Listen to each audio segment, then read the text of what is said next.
하나님의 말씀은 전도서 2장 1절로 시작합니다. 다윗의 아들 예루살렘 왕 전도자가 유한한 인생을 되돌아보면서 해 아래 있는 모든 것을 그가 궁구한 다음에 그 모든 것이 헛되고 헛되다고 이야기를 했댔습니다. 특별히 그가 가장 먼저 고백한 것은 지혜가 많으면 번뇌가 많고 지식이 많아지면 근심이 더하더라고 그 이야기를 하는 거죠. 우리가 살아가는 데서 인생의 즐거움 중에 하나가 알아가는 즐거움입니다. 동물과 인간이 다른 것 중에 하나가 인간이 언어를 사용하는 거고, 언어를 사용하는 인간들에게 지식을 추구하는 그런 즐거움들이 있습니다. 그래서 전도자도 예루살렘에서 왕이 된 연후에 마음을 다해 지혜를 써서 하늘에 있는 모든 것들을 연구했다고 합니다. 그러나 그 모든 것들이 괴롭고 인생에 있어서 헛되더라는 것을 그가 깨닫게 됩니다. 심지어 그가 이 땅에 미친 것이나 미련한 것들, 그리고 이 땅에서 알 수 없는 그런 것까지 그가 마음을 써서 연구를 했지만 이것도 인생의 바람을 잡는 것처럼 헛되다는 것을 그가 깨달았다, 그렇게 이야기를 합니다. 그래서 어제 그런 말씀을 드렸댔는데 전도서 1장 18절에 지혜가 많으면 번뇌도 많으니 지식을 다하는 자는 근심을 다하더라. 이게 지식을 추구했던 그가 잠시 즐거움이 있지만 마지막은 근심과 염려가 많더라. 곧 지식도 결국은 인생에 있어서 즐거움을 주는 것이 아니라 사람으로 하여금 걱정만 많게 하는, 그래서 헛되다는 걸 그가 말을 했죠. 그리고 이어서 이제 두 번째, 우리가 이 땅에 살면서 낙을 누리고 그리고 웃고 또 기뻐하고 육신의 여러 가지 쾌락을 즐기지만 이것도 해보았더니 헛되더라, 그 이야기입니다. 나는 내 마음에 이르기를 자 내가 시험 삼아 너를 즐겁게 하리니 너는 낙을 누리라 하였으나 보라 이것도 헛되도다.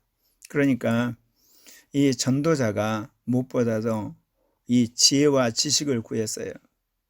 그러니까 이 세상에 있는 그 모든 자연이나 이 사회 그리고 역사, 이러한 것들을 공부하면서 지혜와 지식의 즐거움을 그가 누렸지만 결국에는 이것도 인생에서 번민을 갖다 주고 근심만 주더라는 거죠. 그래서 이제 그 즐거움의 대상을 한마디로 육체적인 어떤 쾌락, 그 다음에 즐거움으로 그가 옮겨가게 됩니다. 혹시나 이것이 지식이 주는 어떤 걱정이나 지혜가 주는 어떤 번민을 해소하고 인생에 어떻게 보면 더 마음에 기쁨이나 즐거움을 줄 알고 그가 거기에 이제 마음을 쏟아넣게 됩니다. 내가 내 마음으로 깊이 생각하기를 내가 어떻게 해야 내 마음을 지혜로 다스리면서 술로 내 육신을 즐겁게 할까? 나름대로 그가 지혜로운 삶을 살면서도 이제 육신의 만족을 위해서 술로 자기 자신을 즐겁게 하려고 했던 것이죠. 그러면서도 그가 이제 더 보람되고 어떻게 보면 그 자신의 안목과 이 육신의 즐거움을 위해서 여러 가지 그가 시도를 하는데 특별히 사업을 크게 벌린 겁니다. 자신을 위해서 집을 짓고 포도원을 일구고 여러 동산과 과원을 만들고 가운데 각종 과목을 심죠. 사람이 살아가는 데 있어서 가장 우리가 신경을 쓰는 것이 의식주 문제 아니겠습니까? 먹고 마시는 거, 그리고 이제 자는 집. 특별히 한국 사람들에게서 이 집 문제는 큰 문제 아니겠습니까? 인구의 절반이 수도권에 몰려 살고 있는데 그들의 거의 절반이 집이 없다고 합니다. 그것 때문에 수도권의 집값이 폭등하고 또 그 또한 자녀들을 키우는데 사교육이 그야말로 폭증을 해서 젊은 층들이 예를 낳지 않는, 어떻게 보면 우리나라는 불임 국가가 되어가는 서글픈 현실, 이 모든 것은 우리의 삶의 가장 중요한 조건인 이 집 그리고 자녀들의 교육비, 이런 것과 연관되는데 오늘 전도자는 이렇게 인간이 사는 데 있어서 가장 원초적인 욕망이라고 할 수 있는 그런 수많은 집들을 짓고 또 포도원을 일구고 과원을 만들고 거기에 이제 수목도 기르고 못들을 팔고 그 당시는 이제 노비를 부리는 시대이니까 남녀노비들도 사기도 하고, 그래서 그 종들이 계속해서 종들을 낳기도 하고, 또한 목장에는 소와 양들이 가득하는, 그리고 그의 궁궐 같은 집에는 금은보호가 가득하고, 그리고 노래하는 남녀들이 늘 계속 노래를 부르고 수많은 처첩을 들고 육신의 쾌락을 즐겼다는 거죠. 그런데 이러한 육신적인 쾌락을 즐겼지만 여전히 마음속에 공허함을 메꿀 수 없다는 거죠. 주님께서 우리를 창조하실 때 그리스도를 따라 지음받았기 때문에 우리가 그리스도를 따르고 그리스도와 더불어 살지 않은 한 우리 인생에서 진정한 행복은 없습니다. 이 땅에 그리스도가 오시기 전이지만 하나님의 복음을 믿었던 이 솔로몬은 하나님의 영의 인도하신 가운데 살았기 때문에 이러한 모든 육신적인 그런 쾌락들, 물질적인 그런 탐닉들, 그리고 여러 가지 안목의 정욕, 그런 것으로 그의 영혼을 만족시킬 수가 없었던 것입니다. 그래서 전도서 2장 10절에 무엇이든지 내 눈이 원하는 것을 내가 금하지 아니하며 무엇이든지 내 마음이 즐거워하는 것을 내가 막지 아니하였으니 이는 나의 모든 수고를 내 마음이 기뻐하였음이라. 이것이 나의 모든 수고로 말미암아 얻은 몫이로다. 그러니까 그가 이스라엘 왕으로서 하고 싶은 것은 다 했다는 겁니다. 그가 탐구하고 싶은 건 다 탐구해보고 그 모든 것들을 그가 해서 나름대로 거기에 열매를 맺었지만 그 후에 그가 하는 이야기가 이렇습니다. 내가 생각해 본즉 내 손으로 한 모든 일과 내가 수고한 모든 것이 다 헛되어 바람을 잡는 것이며 해 아래서 무익한 것이로다. 우리가 전도서를 읽을 때 거기서 무슨 교훈을 얻겠습니까? 사실 우리는 어떤 의미에서 이 이스라엘 왕 솔로몬 같은 그런 삶을 꿈꾸는 사람도 있습니다. 그런데 솔로몬이 뭐라고 이야기합니까? 내가 이 세상의 그 어떤 사람보다 더 지혜롭고 지식이 많았지만 그것도 헛되고 헛되더라. 그리고 내가 그 세상에 누구보다도 노비가 많고 처첩도 많고 그리고 수많은 소와 양과 먹을 것과 금은보가 있었지만 이것도 헛되고 헛되더라. 그렇다면 우리가 추구해야 할 삶이 무엇이겠습니까? 그것은 일제기에 사도들이 말한 것처럼 성령 안에서 하나님의 나라가 주는 의와 평강과 기쁨을 우리가 누리면서 예수 그리스도의 복음을 증거하고 주님의 재림을 예비하는 하늘의 백성으로 사는 것입니다. 저의 인생의 결정적인 전환점이 40년 전 성령 세례였습니다. 5.18 민주화 항쟁이 일어나고 죽음을 고민하고 하는 가운데 군대에 갔다가 기도 가운데 성령을 받고 나서 하나님이 내 안에 오셨다는 것은 나에게 정말 일대 혁명이었습니다. 어떻게 인간 안에 하나님이 오실 수 있는 건가? 그때부터 나의 삶이 근본적으로 바뀌었는데 지금도 그렇습니다. 부귀나 명예나 권력이나 그리고 세상에서 인기나 또는 육신적인 안락한 편안함도 물론 제가 가끔 그걸 구하기는 하지만 저 안에 있는 영혼을 만족시킬 수 없다는 겁니다. 40여 년을 제2 종교개혁의 사명을 따라서 제가 온전한 그리스도인, 거룩한 그리스도인, 신령한 그리스도인, 주님이 기뻐하는 거룩하고 흠없는 자가 되는 그런 삶을 추구하고 그런 교회를 세우고 그런 복음을 전하기 위해서 분투하며 오는데 그 원동력이 뭐냐? 내 안에 와 계시는 성령이 주는 부활의 생명입니다. 성령이 주는 거룩한 열망입니다. 그것이 세상의 그 모든 것을 이기고 여기까지 오게 하신 것입니다.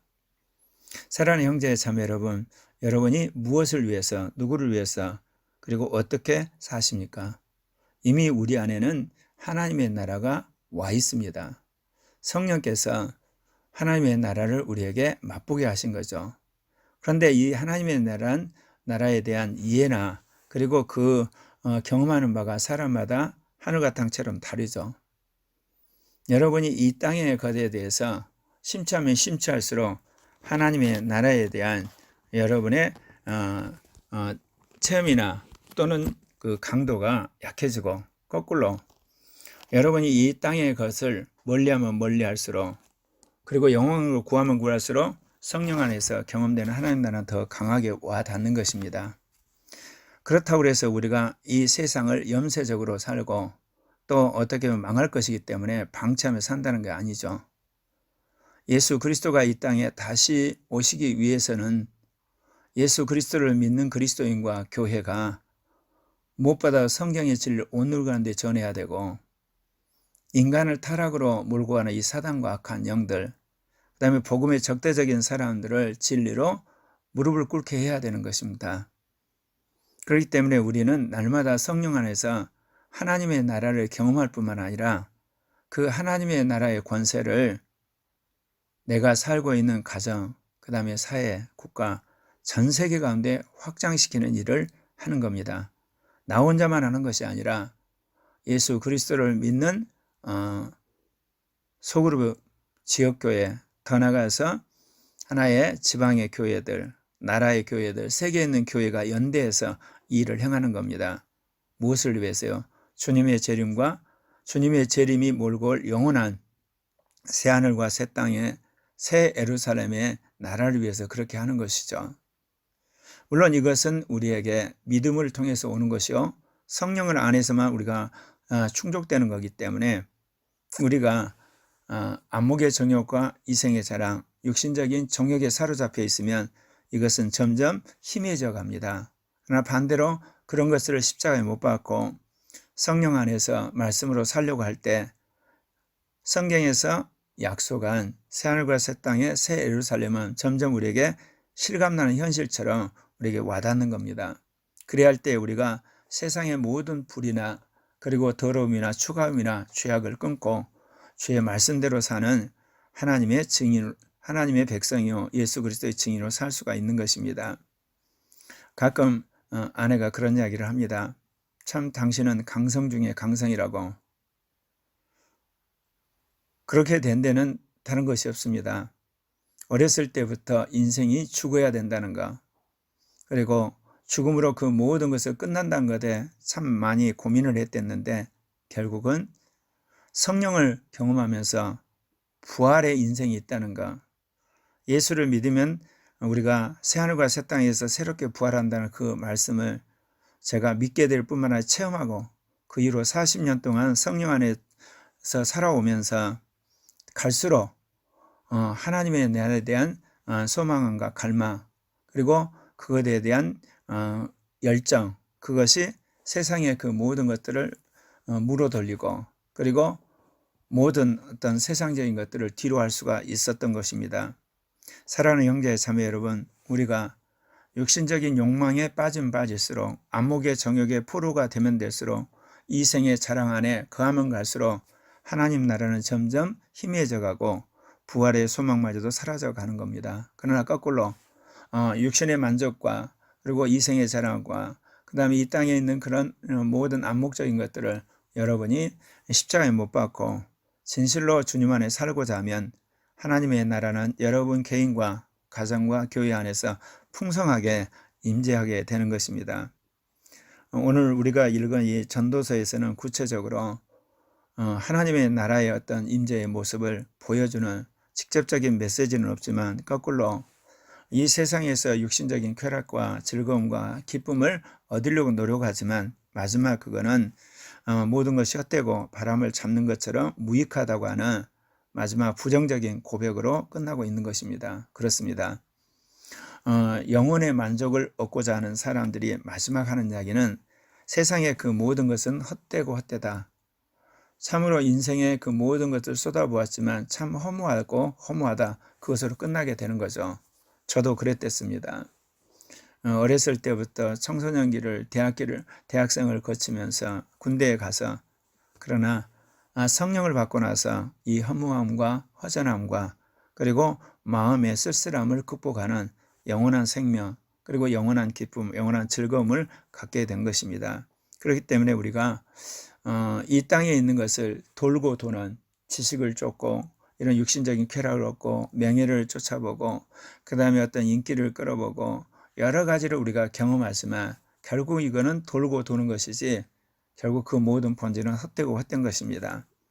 예수 그리스도 안에 우리에게 주어지는 영원한 생명, 그리고 성령이 우리에게 주시는 하나님의 나라의 그 기쁨만이 영원한 것이고, 그는 이 땅에서뿐만 아니라 내세에도 우리에게 영원한 생명을 가져다 주는 것입니다. 그렇기 때문에 저는 물론이고 저희 교회는 성령의 충만을 구하고, 무엇보다도 영이 주는 영원한 생명과 그리고 영의 법에 따라 사는 것, 그것을 우리의 삶의 가장 중요한 지표로 삼고 있는 것입니다. 사랑하는 형제 자매 여러분, 여러분 안에 이미 와 계시는 예수 그리스도, 그분의 영을 통해서 여러분이 공급되는 그 생명과 그 영의 충만함으로 사는 여러분 되시기를 바랍니다. 기도하십시다.